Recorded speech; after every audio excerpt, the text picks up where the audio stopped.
Y si esas partes difíciles de la escritura están ahí a propósito, por llevarnos a un viaje a un lugar que ni siquiera sabíamos que necesitábamos ir. Estoy convencido de que esa es parte de lo que Pablo está hablando, cuando dice que la escritura está diseñada para hacernos sabios de maneras que aún ni te imaginas.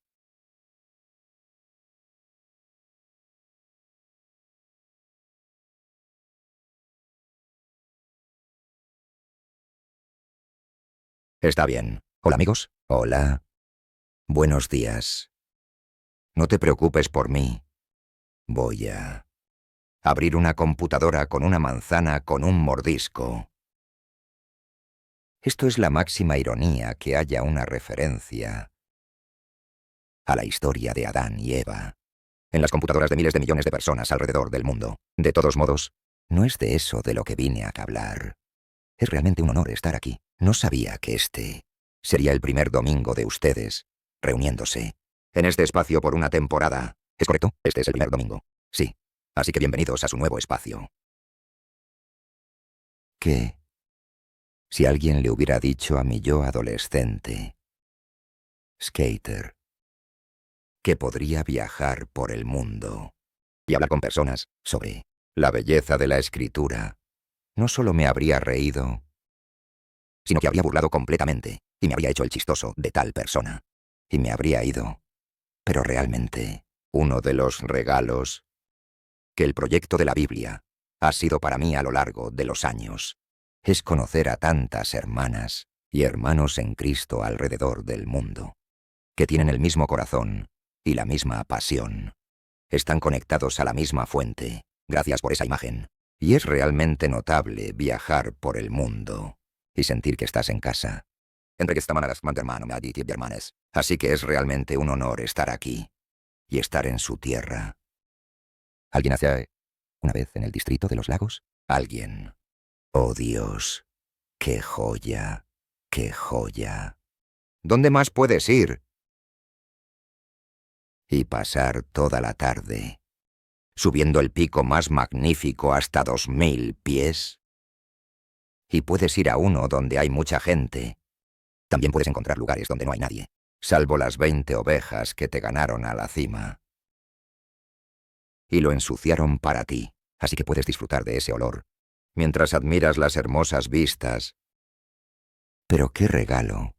Y así cuando Pete descubrió que íbamos a estar aquí y me invitó, fue un sí fácil. Es un verdadero honor poder estar aquí. No sé si conocen el proyecto de la Biblia, eso está bien. Pero si acaso saben sobre esto, hacemos videos explicativos animados y podcasts para ayudar a las personas a dar su siguiente paso en el descubrimiento de la Biblia como una historia unificada que lleva a Jesús. También se podría decir que hacemos caricaturas bíblicas para Internet. Supongo que sería una forma más grosera de hablar de ello. Pero sí, alguien le hubiera dicho a mi yo adolescente que eso es lo que haría. Con mi vida adulta, como dije, habría burlado de ellos y me habría ido en mi patineta. No crecí. Leer la Biblia. Mis padres son seguidores de Jesús realmente dedicados y asombrosos, pero también tenían una profunda convicción de que querían que mi hermana y yo, si íbamos a seguir a Jesús, realmente lo quisiéramos por la obra de la gracia y el Espíritu de Dios en nuestras vidas, no porque nos lo impusieran. Y así, realmente no crecí leyendo la Biblia. Fue, como dijo Pete, era una iglesia mayormente llena de personas mayores, pero con un enérgico pastor juvenil que quería alcanzar a los skaters en el núcleo urbano de Portland, Oregón. Financiaron la construcción del Skate Park, un increíble parque de patinaje, justo en el corazón de la ciudad. Y, por supuesto, eso atrajo todo tipo de gente, incluyéndome a mí y a mis amigos. Y principalmente nos sentábamos en la parte trasera y nos burlábamos de quien estuviera dando el discurso sobre Jesús, porque hasta ese punto, en mi vida Jesús estaba asociado con mis padres. ¿Y por qué? No es universal, pero casi todos los adolescentes piensan por defecto que sus padres son estúpidos. Eso es lo que pensé sobre Jesús y mis padres. Pero cuando comencé a escuchar a estos compañeros míos, que así como corrían y eran voluntarios en el skate park y cerraban el parque por las noches, A mitad de la sesión nocturna, apagaban las luces y tenías que firmar esta exención cuando entrabas al parque, que tenías que asistir a una charla de Jesús, y si querías andar en skate durante la segunda mitad de la noche en el parque, tenías que asistir a la charla. Es un buen arreglo, de hecho. Así que mis amigos y yo nos sentábamos al fondo y más o menos nos burlábamos de quien estuviera dando la charla. Pero empecé semana tras semana a prestar atención y notar que todos los skaters y los líderes que daban la charla, eran muy buenos skaters. Eso definitivamente me ayudaba a prestar atención a lo que decían. Pero también, solo las historias sobre Jesús que contaban. Y cuando hacían una enseñanza sobre algo que dijo Jesús, o una de sus parábolas, no sé cómo explicarlo. Más que decir que algo en mi corazón y mi mente se involucró. Y Jesús se volvió ineludible para mí. Durante mis últimos años de adolescencia y cuando tenía 20, hay una historia larga que no contaré. Pero tuve un encuentro y una experiencia con Jesús a la que tuve que responder, y eso fue hace más de la mitad de mi vida. Lo que me resulta interesante de eso es que aún no he tomado una Biblia. Solo era Jesús y las historias sobre él que eran cautivadoras para mí, a través de las bocas de sus seguidores que conocí. Así que mientras estaba yendo al skatepark y empezando a involucrarme más, y tratando de entender qué significa seguir a Jesús, el tipo que fundó el skatepark, no sé qué estaba pensando. Me invitó a enseñar un estudio bíblico a alumnos de secundaria, como skaters de secundaria. Y yo estaba como, no sé, ¿qué decir más que contar la experiencia que tuve durante el año pasado? Y recién había empezado a leer la Biblia por mi cuenta. Y sabía que había estos 4 libros que cuentan la historia de Jesús y sus enseñanzas.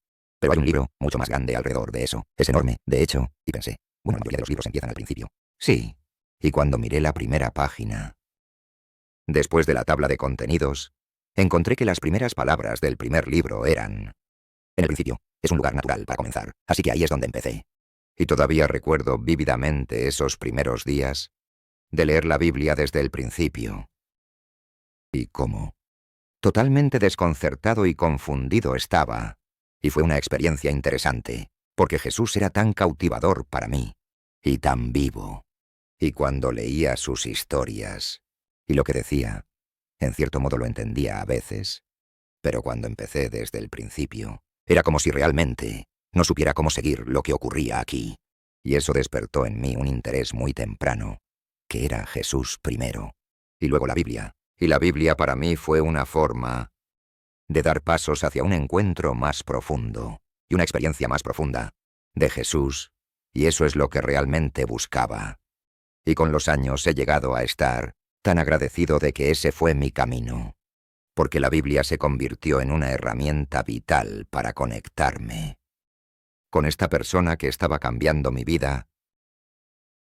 Así que, ¿qué? Básicamente resumiré una historia muy larga de mi vida para decir: casi cada cosa buena que ha sucedido en mi vida ha estado conectada a mi viaje de fascinación. En el estudio de las Escrituras, terminé yendo a la universidad. No tenía planes de hacerlo, pero lo hice, y terminé, como la mayoría de los skaters, especializándome en griego antiguo, en hebreo y teología, y luego yendo al seminario, y luego, como la mayoría de las personas normales y bien ajustadas, entrando en un programa de doctorado de 7 años en hebreo, Biblia y estudios judíos. Pero para mí, todo fue motivado por esta experiencia, y esta pasión y encuentro transformador de vida que estaba teniendo con Jesús, completamente positivo. Mi camino con la Biblia ha tenido momentos de desconcierto, momentos de confusión y desafío, pero siempre en un camino de ser llevado más cerca de Jesús. Cuando terminé en el ministerio pastoral, sin embargo, en la enseñanza de la Biblia en un par de comunidades locales, empecé a darme cuenta muy rápidamente que esta no es la experiencia de la mayoría de la gente con la Biblia. Un hermoso encuentro lleno de fascinación siguiendo a Jesús. Empecé a conocer personas como mi amigo Matt. Mi amigo Matt, a quien conocí mientras hacía mis estudios de doctorado, había crecido en un hogar cristiano. Su padre era un ministro luterano, y Matt fue confirmado a los 13 años en la fe cristiana. Y estuvo rodeado de la Biblia mientras crecía. Y cuando conocí a Matt, él estaba como en sus 30, y estaba cuestionando todo sobre su fe. Y realmente quería darse cuenta sinceramente si creía en alguna de estas cosas cristianas de una vez y para siempre. Y así, para lograr eso, sintió que tenía el instinto de leer la Biblia y descubrirlo por sí mismo. Y así, al igual que yo, hace muchos años, comenzó desde la primera página. Y así, yo empecé a tener conversaciones con Matt sobre esto, cuando él estaba a 2/3 de haber leído la Biblia, que es justo en el momento en que, si escaneas tu tabla de contenido, llegas a un libro llamado Ezequiel, que es uno de los más extraños y difíciles de leer de toda la Biblia. El libro es donde él comenzó a sentirse tan repulsado por los dioses, que vio retratados en los primeros 3/4 de la Biblia cristiana, que llamamos el Antiguo Testamento, y estaba tan perturbado en ese punto. Uno, con mayormente la violencia que hay en la Biblia, y la violencia perpetrada por los llamados héroes de la Biblia que Dios sigue apoyando y patrocinando y permaneciendo comprometido. Y estaba muy perturbado por la violencia que se retrata como participante de Dios. Y así, a través de una serie de conversaciones, y yo solo intentaba prestar atención al camino de Matt. Pero él tomó la decisión de alejarse de su fe, abandonarla por completo. En esa temporada, y seguimos siendo amigos, y mantuvimos la conversación, pero él simplemente no quiso seguir profundizando en los temas. Y así, me pareció tan fascinante que alguien pueda tener un encuentro positivo que cambie la vida, leyendo la Biblia desde la primera página, y luego otra persona puede tener un encuentro que induce a una crisis de fe con la Biblia. Comenzando desde la primera página, ¿están conmigo? Así que estoy seguro de que ninguno de ustedes jamás se ha sentido confundido o escandalizado por lo que leyeron en la Biblia. Pero Matt sí. Así que esas son dos experiencias bastante extremas. De la Biblia, el mismo conjunto de textos que son totalmente positivos y realmente negativos, y tal vez algunos de ustedes en la sala puedan resonar con mi historia o con la historia de Matt. Mi intuición es que la mayoría de nosotros probablemente nos encontramos en algún lugar intermedio. Pero una cosa que es cierta, viviendo en la cultura que ustedes hacen, en este lado del Atlántico y yo en el otro lado del Atlántico, es que vivimos en culturas que tienen una historia cristiana tan rica y larga que nadie nunca llega a la Biblia con una mente en blanco. Todos tenemos una relación con la Biblia, ya sea que seamos conscientes de ello o no. Y desearía que pudiéramos acercarnos a ella con una mente en blanco, pero no podemos. Y así, tal vez la tuya no sea del todo positiva como la mía, tal vez no sea totalmente negativa como la de Matt. Es una relación de admiración. Sabes que puedes manejar las escrituras mientras estén filtradas por la boca de un maestro o un predicador que realmente disfrutas escuchar. Pero zambullirte por ti mismo es una experiencia frustrante. Sueles dejarlo en manos de los profesionales. Tal vez tengas una relación de sospecha con la Biblia, porque tú o alguien que te importa ha sido herido profundamente por personas que usan la Biblia para bien o para mal, usando o abusando, lo que sea. Pero eres sospechoso de cómo la Biblia puede ser utilizada como una herramienta para lastimar a las personas. Pero tal vez estás teniendo una experiencia más neutral y simplemente encuentras pasajes de forma consistente o partes abiertas de la Biblia que no tienes idea de qué está pasando. Y es mayormente confusión, como en algún lugar del espectro. Pero solo te invitaría a observar un hecho realmente fascinante. Y es lo que ya mencioné, que ninguno de nosotros viene a la Biblia con una pizarra en blanco. Todos tenemos una relación preexistente de algún tipo con las Escrituras, y sé que para una comunidad de iglesia, como Emmaus, esta es una comunidad. Seguimos a Jesús, atendiendo a su presencia y a la presencia del Espíritu, escuchándolo, y que las Escrituras son un lugar primordial donde lo escuchamos. Sé que eso está en el corazón de esta comunidad. Así que donde sea que estés en tu camino siguiendo a Jesús, en algún momento, vale la pena meditar sobre tu relación con la Biblia y preguntarte qué significaría dar un paso más en cómo me relaciono con las Escrituras. Soy un nerd de la Biblia de toda la vida, eso es lo que hablo incluso cuando no puedo evitarlo. Así que esto es esencialmente lo que te voy a invitar a hacer, con el poco tiempo que tengo. Y probablemente, como dijo Pete, te olvidarás de todo lo que digo en un año, y está bien. Pero tal vez recuerdes que tuviste una reunión dominical donde alguien te invitó a dar un paso más profundo en tu relación con las Escrituras, y esa es mi humilde oferta aquí hoy. ¿Ustedes están conmigo? ¿Cómo están? Bueno, genial. Una cosa sobre estar en gimnasios, que en realidad la iglesia a la que íbamos se reunía en un gimnasio como este durante un tiempo. Está trayendo muchos buenos recuerdos. Pero es como una cámara de eco, que realmente puedo escucharme hablando 3 veces. Mientras estoy de pie. No sé si puedes, pero yo puedo. Siento como si estuviera teniendo una conversación con otra persona, que está imitando todo lo que digo. Solo necesitaba decir eso en voz alta, porque me está distrayendo, y tal vez ahora no lo haga. Aquí hay una pregunta fascinante. Si es el caso que en tu cultura, y en la mía, allá, en los estados, todos vienen con algún tipo de relación preexistente con la Biblia, le va una pregunta interesante como, bueno, ¿cómo ocurrió eso? Como si quiero crecer en mi relación con las Escrituras, tal vez debería tomar un momento para aprender sobre cómo, por qué tengo las suposiciones o sentimientos que ya tengo sobre las Escrituras sin haberlo realmente pensado antes. Y eso es una pregunta realmente interesante. Ha sido un curioso hábito de las comunidades que siguen a Jesús desde el principio, como hace 2000 años, que la lectura, el canto y la memorización y enseñanza de esta colección de textos ha sido central en la vida de comunidades que siguen a Jesús en todo el mundo desde el mismo principio. Esta es una colección de textos escritos en lenguas antiguas, hebreo y arameo y griego, que aparentemente a los skaters les gusta aprender. Y solo supongo que no tienes como un grupo de amigos en tu vida que se junten los domingos por la mañana y canten himnos antiguos egipcios, o se sienten juntos y mediten sobre la Ilíada de Homero, o algo así. Me refiero, tal vez sí, no lo sé. Después de todo, esto es Inglaterra, pero tengo la corazonada de que no. Y así vale la pena preguntar por qué. La gente se reúne en todo el mundo para meditar y escuchar enseñanzas y cantar canciones inspiradas por una colección de textos israelitas antiguos. ¿Esa pregunta alguna vez te la hiciste? Bueno, debería. Debería, y es una buena pregunta. Porque algo así ocurriría en el mundo. Hay muchas maneras de responder a esa pregunta. Aquí hay un factor probablemente más significativo. Es un factor que Jesús de Nazaret mismo tenía en alta estima esta colección de textos que para él eran sus textos ancestrales familiares. Que sostuvo estos textos en la más alta consideración. Jesús estaba constantemente citando aludiendo a estos textos escritos para explicarse a sí mismo, para explicar quién era y lo que estaba haciendo en el mundo. Y esa convicción de parte de Jesús es por lo que él dijo cosas así, de Lucas 24. No pensé en esto, pero en realidad dijo estas palabras mientras viajaba en un camino que lleva el nombre de tu iglesia, Camino de Emmaús.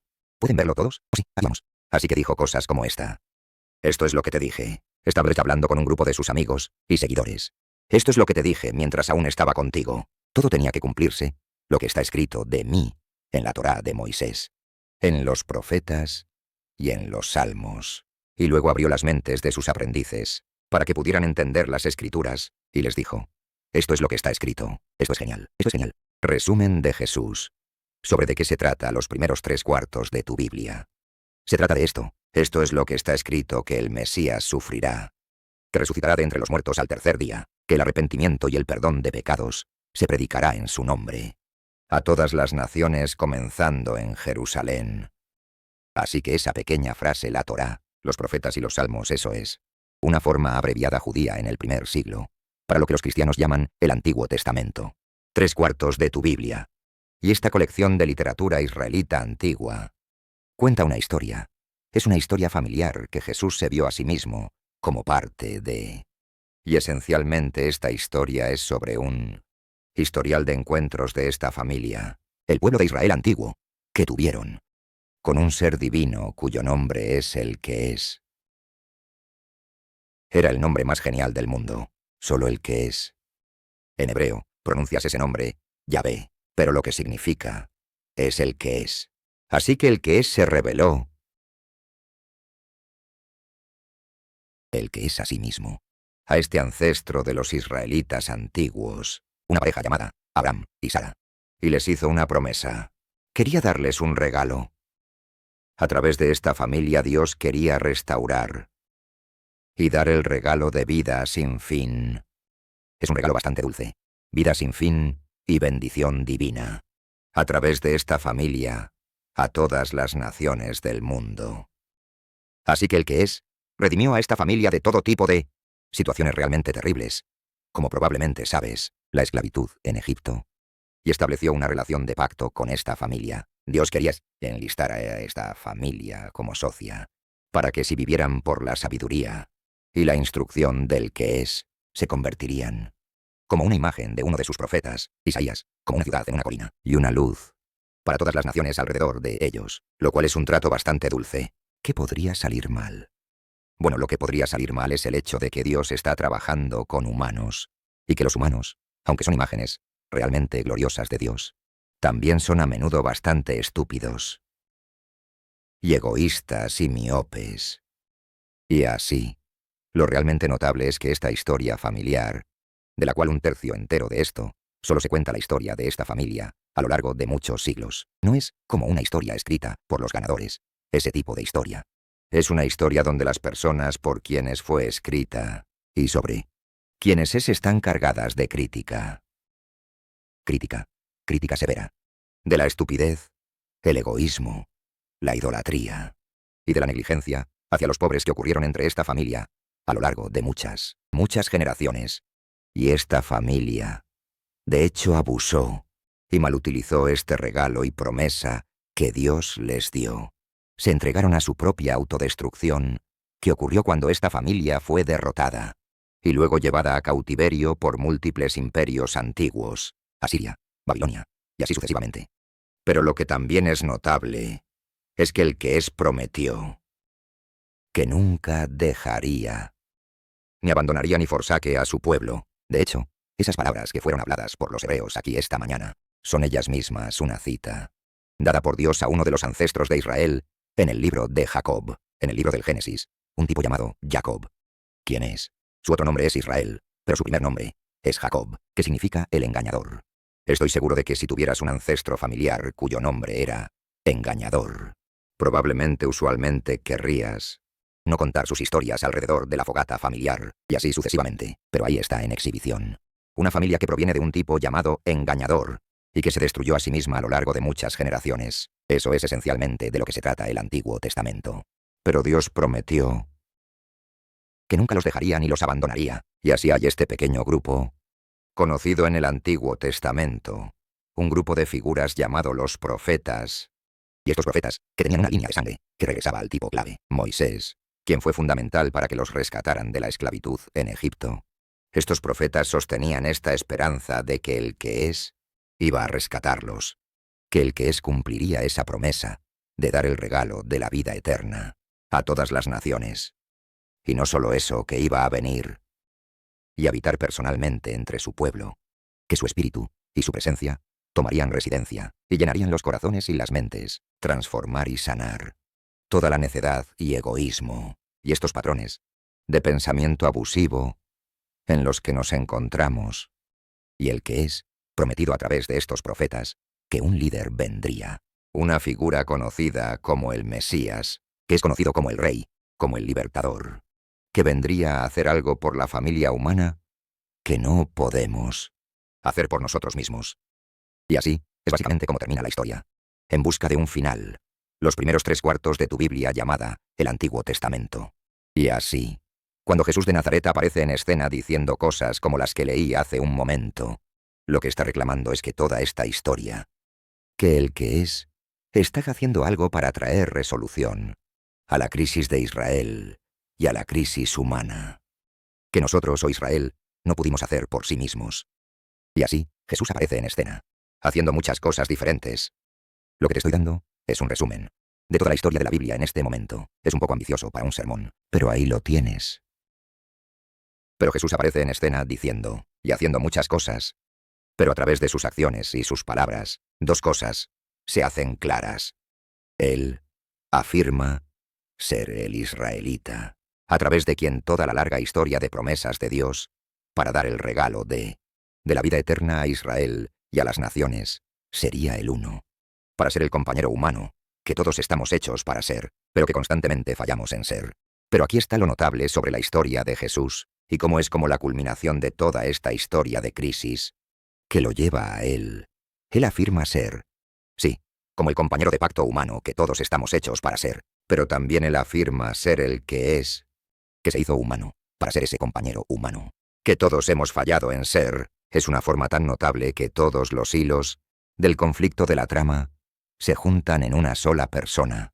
Y así lo que Jesús hace es, uno, Él, como los profetas, critica a todos estos líderes y personas en el poder en su época, y los acusa de abusar y mal usar este regalo que Dios quería dar a las naciones a través de ellos.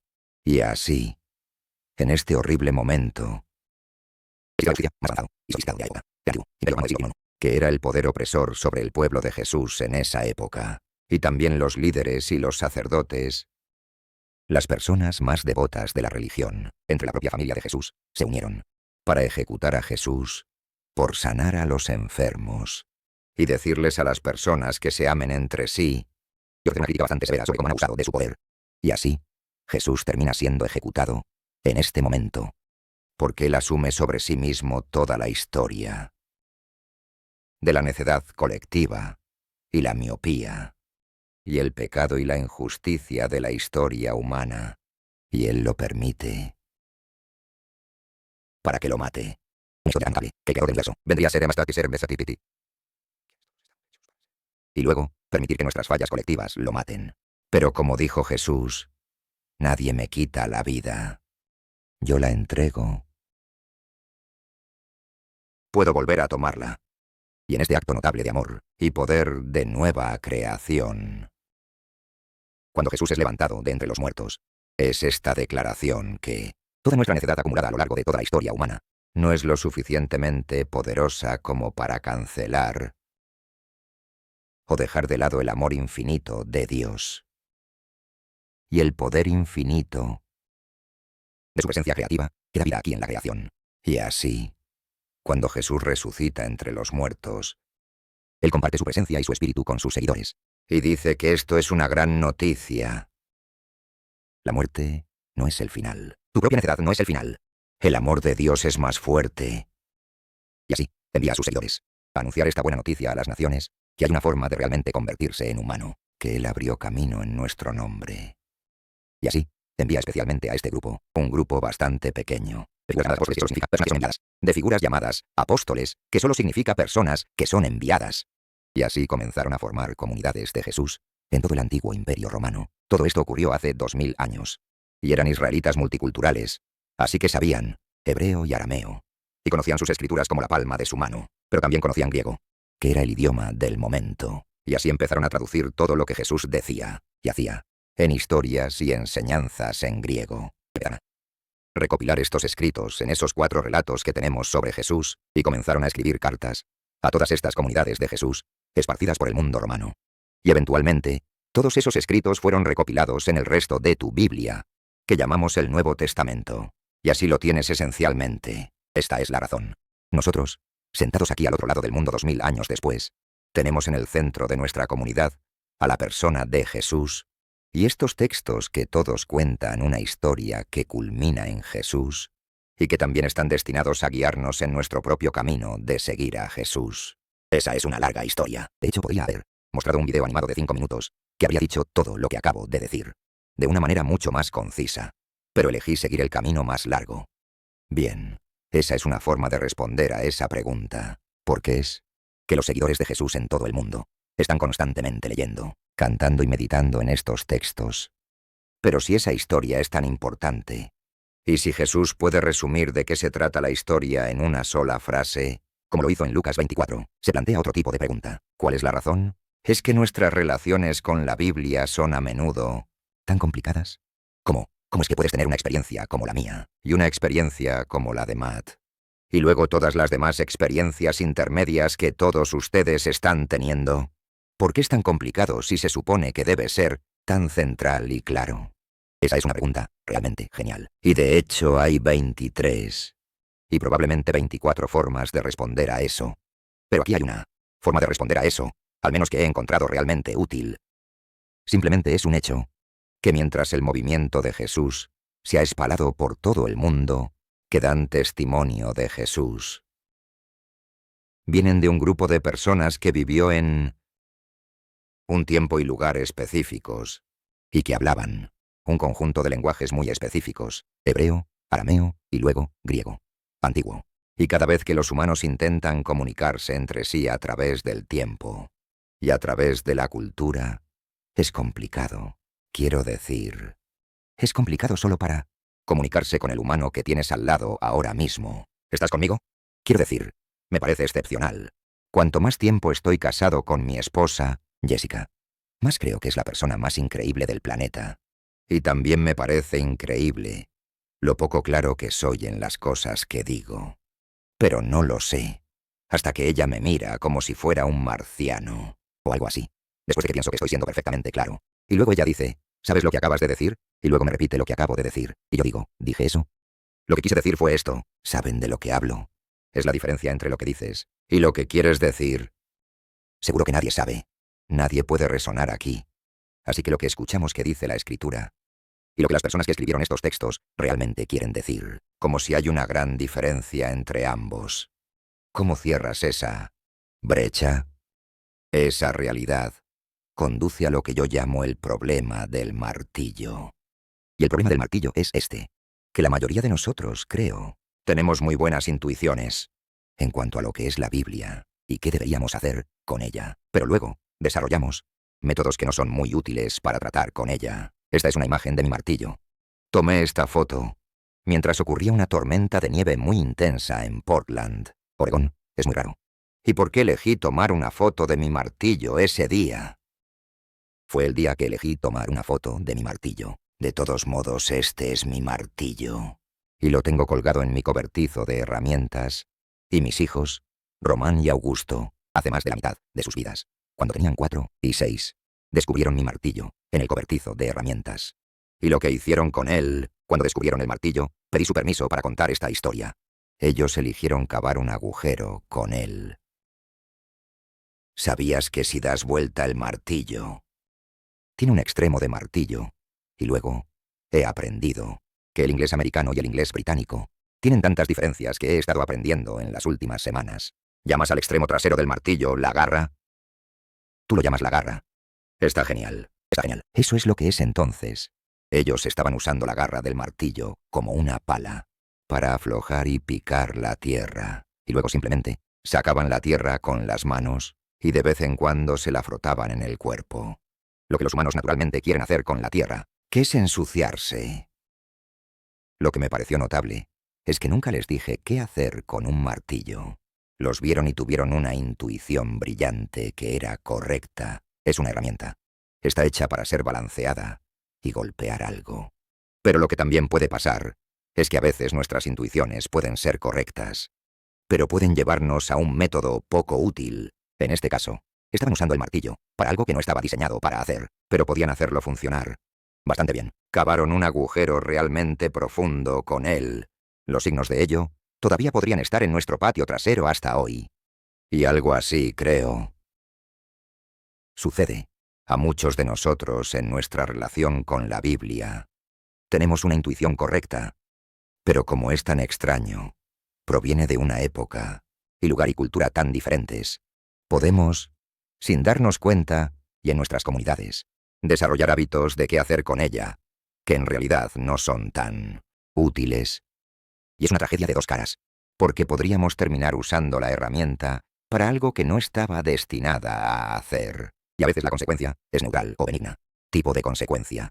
Pero a veces eso podría ser bastante desastroso si usas algo para un propósito que no está completamente diseñado para hacer. Pero además también pierdes el pleno potencial de lo que esta cosa está diseñada para hacer. Y así, en mi experiencia, las comunidades de Jesús y los seguidores de Jesús terminan teniendo un problema con el martillo cuando se trata de la Biblia. Buenas intuiciones y métodos poco útiles. Hay más de 3, pero al menos hay 3 formas que creo que son las más comunes. Y si hubiera podido hablar con mi amigo Matt, años antes, muy arriba, de su crisis de fe, me pregunto si estas habrían sido perspectivas útiles para él. Y así, solo ofrezco esto. como algo en lo que pensar. Mi intuición es que si tienes una relación complicada con las Escrituras, podría ser algo como una de estas 3 buenas intuiciones. Pero métodos que no son tan útiles, ¿cómo están ustedes? Aquí están. 3 buenas intuiciones sobre la Escritura. La Escritura está diseñada para enseñarnos sobre lo que es verdad. La Escritura está destinada a darnos sabiduría sobre lo que es bueno. La Escritura es el lugar donde aprendemos a escuchar a Dios. La Escritura está diseñada para enseñarnos sobre lo que es verdad. Esto realmente se remonta a la propia convicción de Jesús sobre esta colección de textos, a saber, que eran sobre Él, y que Dios, el que ha sido tan confiable a lo largo de la larga historia familiar, que si ese Dios hablara a su pueblo, esas palabras serían confiables.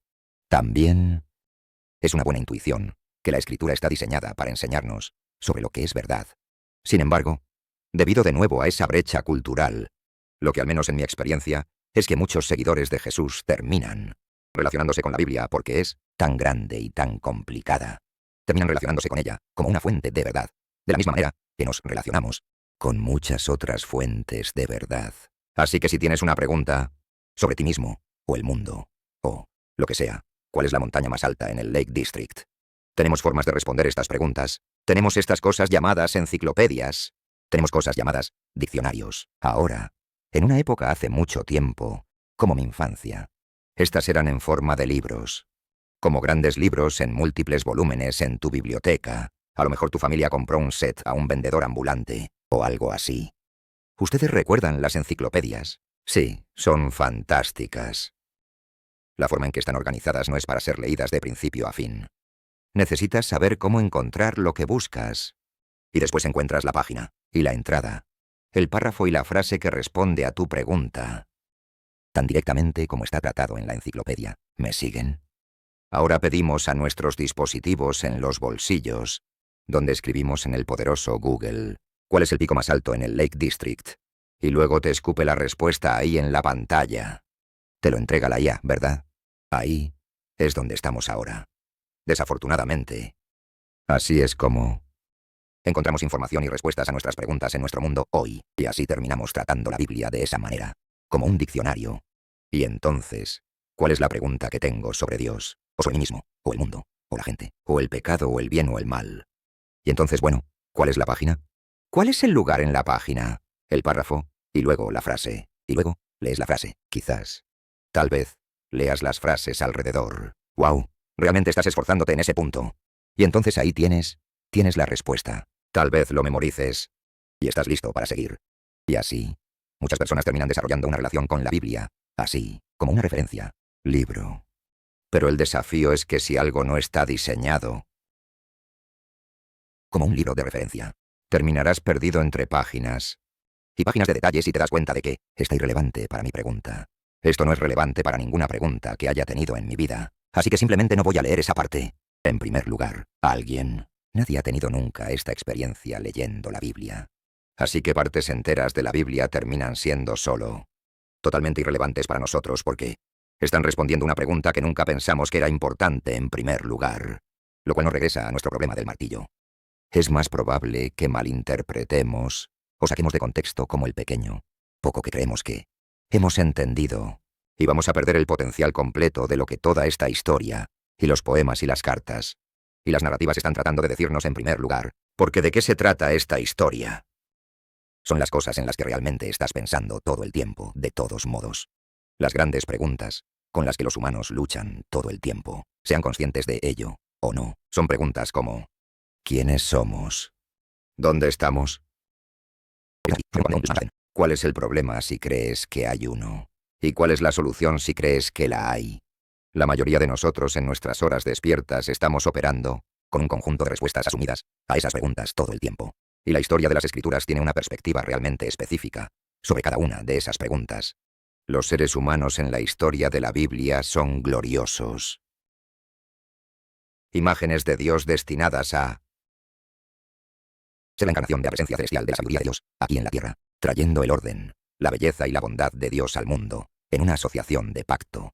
y en una relación de amor. Esa es quienes somos. Esa es la razón por la que estamos aquí. Todos somos realmente muy estúpidos. Todos estamos tan inclinados hacia la autodestrucción y tendemos a ser bastante egoístas. Y entonces, ¿cuál es el problema? Somos nosotros.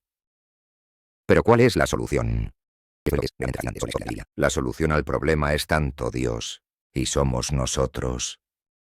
Porque Dios no va a deshacerse de esta creación y del plan de asociación humana. Pero que no pudimos ser. En realidad, una de las formas más notables de pensar sobre la existencia humana.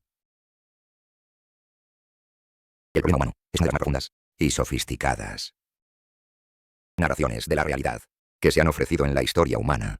Por eso estamos aquí en el otro lado del planeta 2000 años después de Jesús. ¿Me sigues? Y que tiene sabiduría y poder. Es una buena intuición. Las escrituras están diseñadas para contarnos sobre lo que es verdadero. Las escrituras están diseñadas para contarnos sobre lo que es verdad. ¿Pero cómo? Las escrituras responden a todas esas preguntas a través del medio de la narrativa y poesía del antiguo Israel y cartas. Y si no honramos la forma que Dios nos ha dado, las escrituras, probablemente desarrollemos un problema del martillo. Aquí hay otra intuición, donde podemos desarrollar un problema del martillo. La escritura está diseñada para darnos sabiduría. Muchos de nosotros venimos de comunidades de iglesia donde asumimos que la Biblia es una fuente de lo que Dios piensa sobre esto o ese comportamiento humano. Entonces, ¿qué es bueno que haga un humano? Como ser amable, amoroso y decir la verdad. Y así puedes encontrar frases que aparecen en párrafos y páginas de la Biblia. Y puedes aprender a cómo voltear a esa página y ver ese comportamiento que nos da un pulgar arriba divino o pulgar abajo. Y puedes relacionarte con la Biblia de esa manera, como un manual de comportamiento. Pero uno de los desafíos es que, dado que es una colección tan enorme de textos, y es como tantas historias y poemas sobre muchos temas de comportamiento, puedes encontrar una variedad desconcertante de direcciones. Por ejemplo, puedo mostrarte un ejemplo. Solo porque es divertido. Los humanos de la mayoría de las culturas en algún momento de su desarrollo descubrieron que pueden fermentar líquido. Sí, y que cuando fermentas el líquido, en realidad, sabe horrible. Pero podemos convencernos de que sabe genial. Y entonces, si bebes mucho de eso, te vuelve loco y estúpido en tu mente. Y cosas que nunca harías de otra manera. Piensas que son lo mejor que deberías hacer. Y terminamos hiriéndonos unos a otros, a menudo matándonos a nosotros mismos o a otras personas, cuando estamos bajo la influencia. ¿A alguien? Entonces, ¿qué deberían hacer los humanos con sustancias así? Es decir, el alcohol. Bueno, podrías leer el Salmo 104. Es ese hermoso salmo que te cuenta cómo Dios orquesta toda creación, especialmente la lluvia. Que Dios riega las montañas desde sus aposentos superiores y satisface la tierra y brota la fruta. La hierba crece para el ganado y plantas como vides para que la gente cultive y saque de la tierra. Y vino que alegra el corazón humano. Sí. Así que aparentemente el vino es un regalo de Dios para hacernos felices, lo cual es algo que, regularmente, sucede cuando beben demasiado. Así que disfruta de una copa de vino y celebra la bondad de Dios. Dice el Salmo 104. Pero luego, seguirás leyendo en el libro de Proverbios, por ejemplo, y te encontrarás con el último capítulo de Proverbios, donde la mamá de este rey antiguo dijo: le dio un montón de sabiduría a un tipo llamado Lemuel, y esto es lo que la mamá de Lemuel le enseñó. No es para los reyes beber vino, ni para los gobernantes codiciar cerveza, no sea que bebas y olvides lo que has decretado, y prives a los oprimidos de sus derechos. No bebes en el trabajo, harás algo horrible a ti mismo. Tal vez, pero probablemente a las personas por las que eres responsable. Que la cerveza sea para aquellos que están pereciendo, y el vino para los que están angustiados, para que beban y olviden su pobreza, y no recuerden más su miseria. Está bien. Así que celebra una copa de vino, a menos que seas un rey del antiguo cercano oriente. Pero si estás entre los pobres gobernados por ese rey antiguo, bebe porque tu vida es terrible, y no quieres tener que pensar en ello. Pero luego, llegas a una historia como la de Jesús. Él va a una boda, y se quedan sin vino. Y así, lo que Jesús elige hacer es convertir todos estos jarras de agua en el mejor vino que cualquiera haya tenido. Tanto que el líder de la banquete de bodas dice que todos sacan primero el vino de calidad, y luego el vino más barato después, cuando los invitados ya han bebido demasiado. Pero tú has guardado lo mejor hasta ahora. Así que esta es más bien una situación tipo Salmo 104. Pero supongo que Jesús no es un rey del antiguo cercano oriente. Bueno, es un rey, pero no es un rey del antiguo cercano oriente. Y él tuvo mucho que decir sobre los pobres. No creo que nunca les haya dicho que se emborrachen, aunque... Así que reflexionaremos sobre lo que dijo la mamá del rey Lingwell. Y luego llegas a una carta escrita por Pablo, uno de esos apóstoles, y escribe una carta a los primeros seguidores. Jesús diciendo, sí, mejor evítalo por completo. No te emborraches con vino, te llevará a la ruina. Pero después, solo unas páginas y cartas más adelante, en el Nuevo Testamento, dice a un protegido llamado Timoteo, deja de beber solo agua. Toma un poco de vino. Por tu estómago y tus enfermedades frecuentes. Bien, ¿cómo están? Así que... aparentemente disfruta de una copa, para alegar tu corazón como un regalo de Dios. A menos que seas un rey del antiguo cercano oriente. Bebe. Pero si estás en una boda... derecho, entonces definitivamente bebe. Porque Jesús hizo el vino. Pero supongo que otras veces solo deberías... ¿cómo? No beber demasiado. A menos que tengas problemas estomacales, entonces, bebe mucho más. ¿Cómo están? Así que esto es lo que es. Tratar la Biblia como un manual de comportamiento. Podríamos hacer esto con una docena de otros temas. Y si no sabes cómo fluye la historia y el contexto de cada una de esas oraciones, cómo encajan en las obras más grandes y dónde encajan en la historia más grande, te vas a topar con estas contradicciones superficiales en la Biblia todo el tiempo. Lo que es tan interesante es que el mismo Pablo, que dijo dos cosas muy diferentes sobre el vino, dijo esto cuando habló sobre el propósito de la Biblia, escribiendo así a ese mismo protegido que tenía problemas estomacales, aparentemente. También dijo esto. Dijo Timoteo, desde la infancia has conocido las escrituras sagradas que son capaces de darte sabiduría sobre el rescate que viene a través de confiar en el Mesías, que es Jesús. Toda escritura es inspirada por Dios. Es útil para enseñar, por desafiar, para corregir y entrenar en lo que es correcto, para que el siervo de Dios esté completamente equipado, para hacer todo tipo de bien. Lo que es realmente interesante aquí es que la primera palabra que viene a la mente de Pablo, cuando piensa en cómo las escrituras deberían influir en nuestro comportamiento, es la palabra sabiduría. ¿Lo ves? El propósito de la escritura es darte sabiduría. ¿Sabiduría sobre qué? Bueno, sabiduría sobre una historia. Notas que resume la historia de la Biblia de una manera realmente compacta. Es una historia sobre un rescate. Aparentemente, todos necesitamos ser rescatados, y necesitamos ser rescatados por alguien a quien él llama el Mesías, es decir, este divino y humano, que puede hacer por nosotros lo que ninguno de nosotros parece poder hacer por sí mismo. ¿Cómo se hace para ser rescatado por este? Bueno, en realidad, lo que necesitas hacer principalmente es parar. Deja de hacer la mayoría de las cosas que estás haciendo y solo confía. Aprende a confiar en este que quiere rescatarte.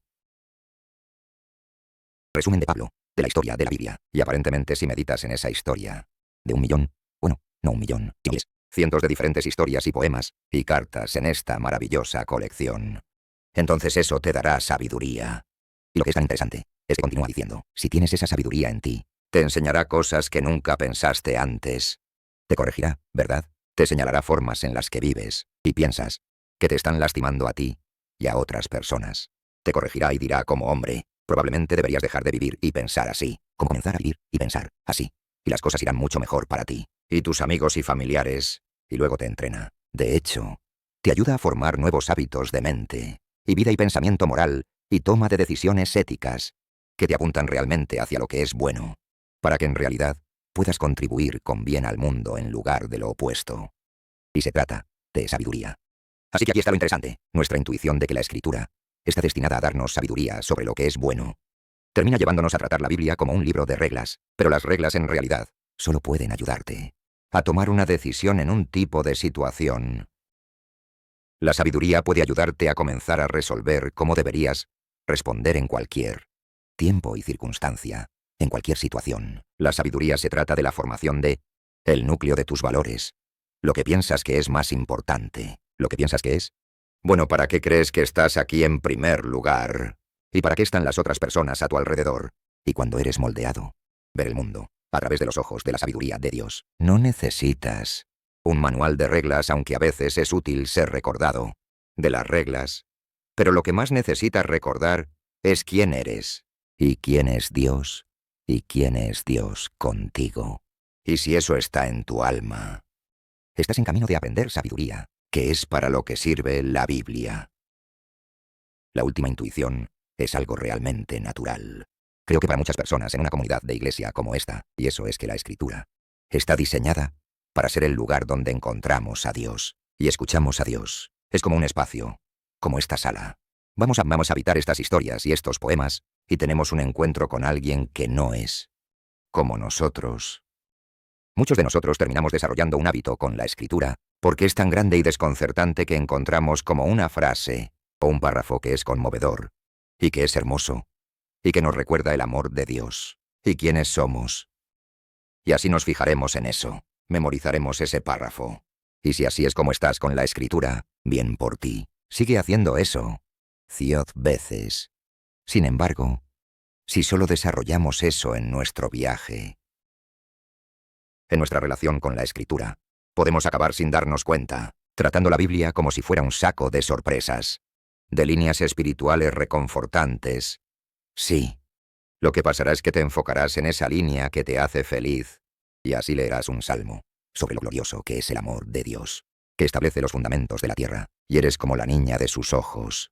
Y luego al final del salmo será: pero mata a mis enemigos y rompe sus dientes. Y tú dirás: no sé cómo me siento acerca de eso. Y así terminas tomando la Biblia a pedazos, y como reconstruyendo la Biblia a nuestra propia imagen cultural, evitando las partes que no nos hacen sentir esa calidez. Y a medida que pasan más años en mi camino de leer la Biblia, lo que estoy encontrando es que en realidad son esas partes las que más me molestan, las que realmente debo prestar atención, porque representan una oportunidad para desafiar mis formas de pensar, desafiar suposiciones que ni siquiera sé que tengo sobre mí, o sobre Dios, o sobre otras personas, y en realidad descubrir nuevos horizontes, nuevas perspectivas, nuevos patrones en mi propia vida que necesito nombrar y reconstruir para ser más como Jesús. Y entonces, ¿qué pasa si esas partes desafiantes, la Biblia, como para mi amigo Matt, quien no se adentró en ellas, quien no presionó a través de la pregunta hacia alguna nueva perspectiva de entendimiento del otro lado, demasiado rápido, en realidad puedes interrumpir el trabajo? ¿Qué